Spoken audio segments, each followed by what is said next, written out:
बिस्मिल्लाहिर्रहमानिर्रहीम। अस्सलाम वालेकुम dear students, welcome to my YouTube channel.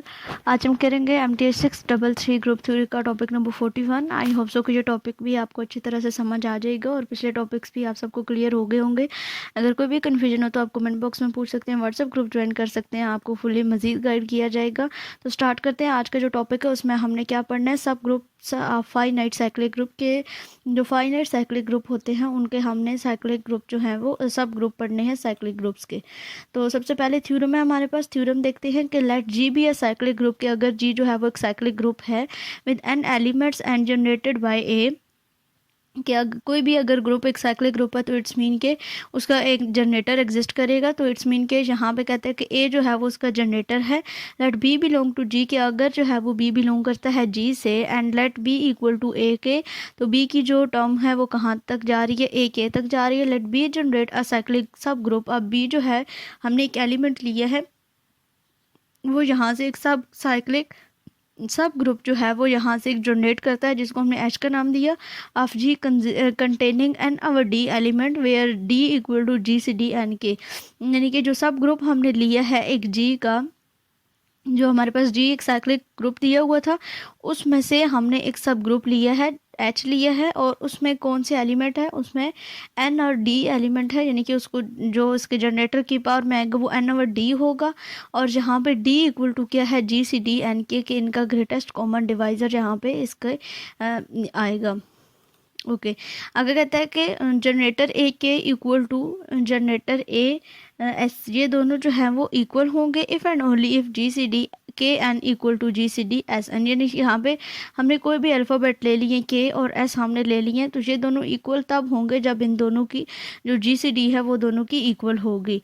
आगे एग्जांपल है subgroup of finite cyclic group की एग्जांपल है using the additive notation consider in जी12, यानी कि जो इंटीजर्स अब हमें दिए गए हैं उन उसका जो मॉडुलर दिया गया है वो कितना दिया गया है, 12 दिया गया है। With the generator A equal to 1, तो उसका जो जनरेटर हमें दिया गया है वो क्या दिया है, 1 दिया गया है इक्वल टू 1। तो सबसे पहले हम जो है वो कोई भी इस जो हमारे पास अब ये मॉड्यूल है इंटीजर्स का, उसमें अब हमारे पास कितने एलिमेंट्स आएंगे, 0 से लेकर 11 तक हम कोई भी एलिमेंट्स यहाँ से ले सकते हैं। तो सबसे पहले जो है वो यहाँ पे हमने 3 लिया, तो 3.1 और इसका जीसीडी जब हम निकालेंगे, यहाँ पे जो जनरेटर इसने हमें दिया है वो क्या दिया था, 1 दिया था, दैट्स वाई यहाँ पे हमने लिखा 3.1। और जीसीडी अब इसका हम पहले निकाल लेंगे 3 एंड 12 का। जब जीसीडी निकालेंगे तो हमारे पास क्या आएगा, वो हमारे पास 3 आएगा। तो इट्स मीन के जो 3 है उसका जो हमारे पास ये 3 एक जनरेटर है अब हमारे पास, और इसका जो मॉड्यूल है वो 12/3 जब हम करेंगे तो हमारे पास क्या आ जाएगा, यहाँ पे 4 आ जाएगा। ठीक है, जब हमने 12 को 3 के ऊपर डिवाइड किया तो हमारे पास क्या आ जाएगा, 4 आ जाएगा। इट्स मीन के ये जो हमारा अब हम जो सब ग्रुप बनाएंगे, जो हमारा जनरेटर है 3, इसका जो अब हम साइक्लिक ग्रुप एक बनाएंगे उसमें कितने एलिमेंट्स होंगे, हमारे पास 4 एलिमेंट होंगे। वो 4 एलिमेंट हम कैसे निकालेंगे, एडिटिव नोटेशन को यूज़ करते हुए। 0 जो है वो तो इंटीजर्स का हिस्सा होता ही है, तो 0 हमारा एज इट इज़ आएगा। 0 हमारे पास आएगा, सबसे पहले हमारे 3 होता है, देन 3 में हमने क्या किया, 3 को जब ऐड किया तो देन हमारे पास यहाँ पे 3 में जब 0 ऐड होगा तो हमारे पास क्या आ जाएगा, 3 आ जाएगा। देन जो है वो 3 में फिर से ये 3 ऐड होगा तो हमारे पास 6 आ जाएगा। देन 3 में जब 3 ऐड होगा तो हमारे पास यहाँ पे 9 आ जाएगा। ठीक है, यानी कि 12 से छोटे हमने सारे नंबर्स लेने हैं। Furthermore 3 equal to 9 since G C D 3 and 12 equal to G C D 9 and 12, यानी कि अगर जो है वो हम जो है वो 9 लें, जैसे कि हमने यहाँ पे क्या लिया था, 3 लिया था, और अगर हम 9 लें तो जैसे जी सी डी हमारे पास 3 और 12 का है वही जी सी डी हमारे पास 9 और 12 का आएगा, यानी कि 3 और 12 का जी सी डी हमारे पास क्या निकला था, 3 निकला था। और सेम इसी तरीके से 9 और 12 का भी जी सी डी हमारे पास 3 ही निकलता है। 3 3 ज़ार 9 होता है और 4 3 ज़ार यहाँ पे हमारे पास 12 होता है। तो इन दोनों का जो जी सी डी है वो हमारे पास क्या आएगा, यहाँ पे सेम आ जाएगा। उसके बाद जो अगला हमने नंबर लिया वो क्या लिया, हमने 8 लिया है। 8.1, और जब हमने 8 का और 8 और का और 12 का जीसीडी हमने निकाला तो वो हमारे पास क्या निकलेगा,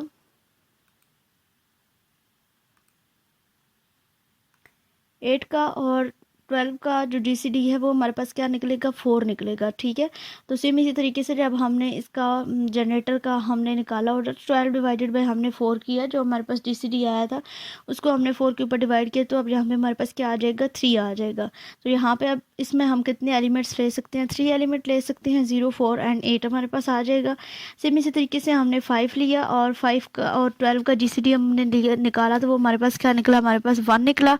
देन जो 5 का अब हमारे पास ऑर्डर आएगा, उसमें हम 12 एलिमेंट्स जो हैं वो ले सकते हैं। ठीक है, यानी कि GCD जब 1 आया है तो इट्स मीन कि अब हम इसके कितने एलिमेंट्स ले सकते हैं, सारे के सारे जो हमारे एलिमेंट्स हैं वो हमारे Z5 में आ जाएंगे।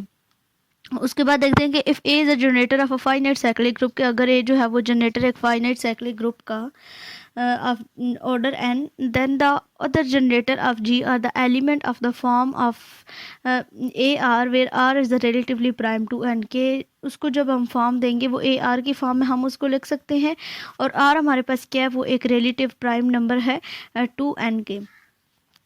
उसके बाद आगे इसकी एग्जांपल है, find all the sub group of Z18 and give their सब ग्रुप डायग्राम। अब यहाँ पे हमने क्या करना है, Z18 के नंबर्स जो हैं वो निकालने हैं, सेम इसी तरीके से जैसे हमने यहाँ पे Z जो है वो 12 के निकाले हैं। यहाँ पे हमने क्या निकाला था, मतलब कोई भी हमने यहाँ पे नंबर लिए थे, लेकिन जो Z18 है इसमें हमने 1 बाय 1 सारे नंबर्स जो हैं वो लेने हैं।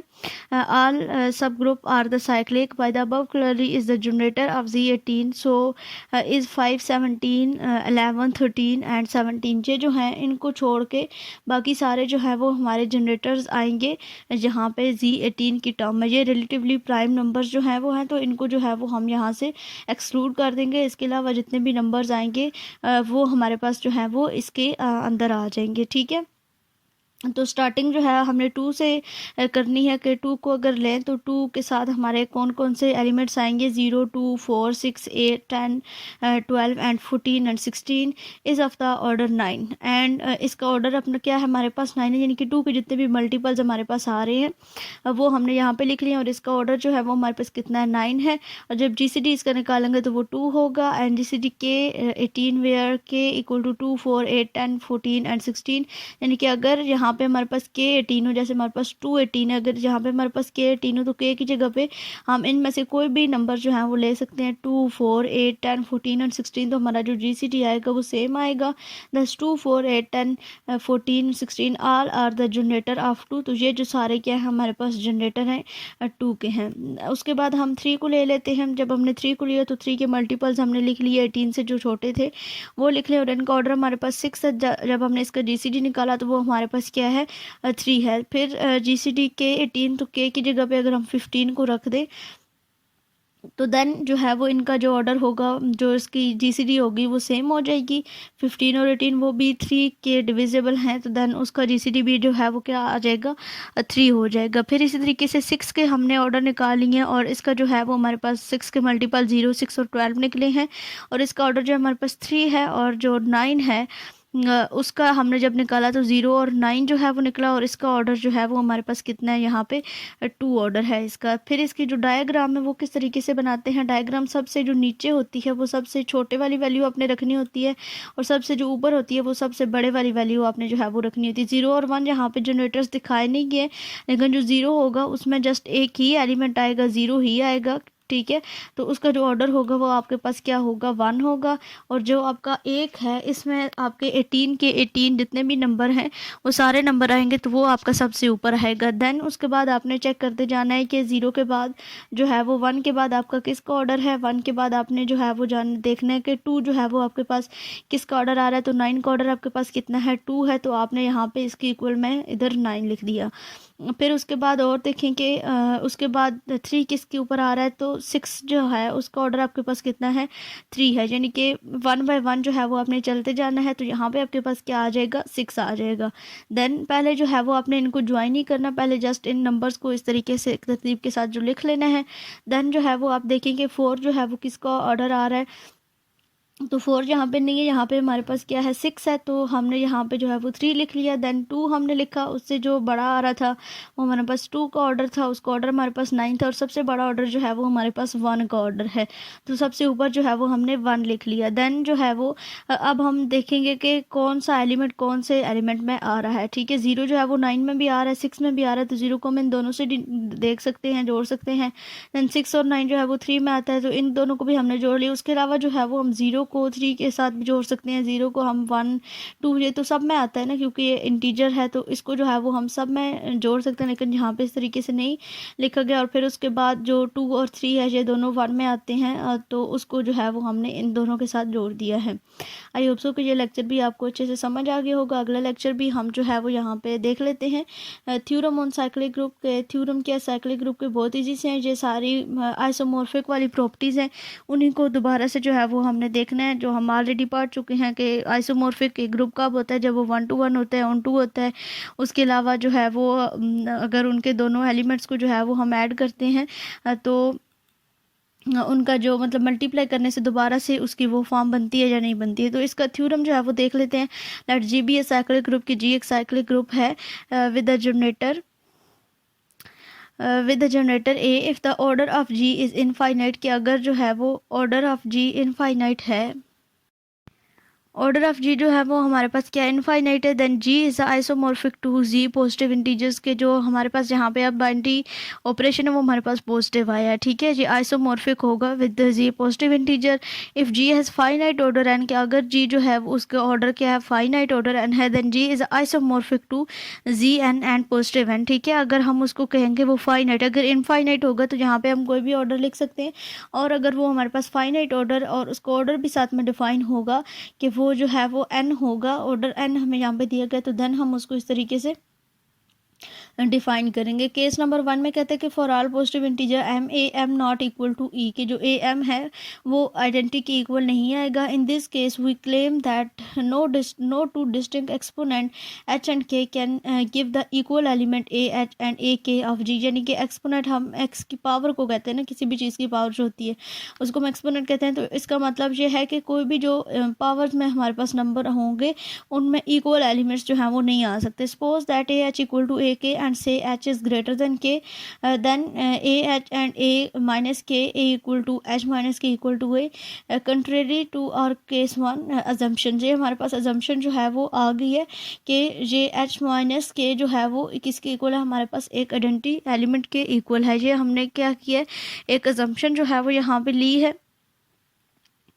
आगे देखें तो आगे कहता है कि hence every element of G can be expressed as a M for a unique M, यानी कि यहाँ पे जो अब एम होगा वो एक यूनिक एलिमेंट होगा। किसी भी यूनिक एलिमेंट के लिए हम जो है वो इसको इस तरीके से डिनोट कर सकते हैं।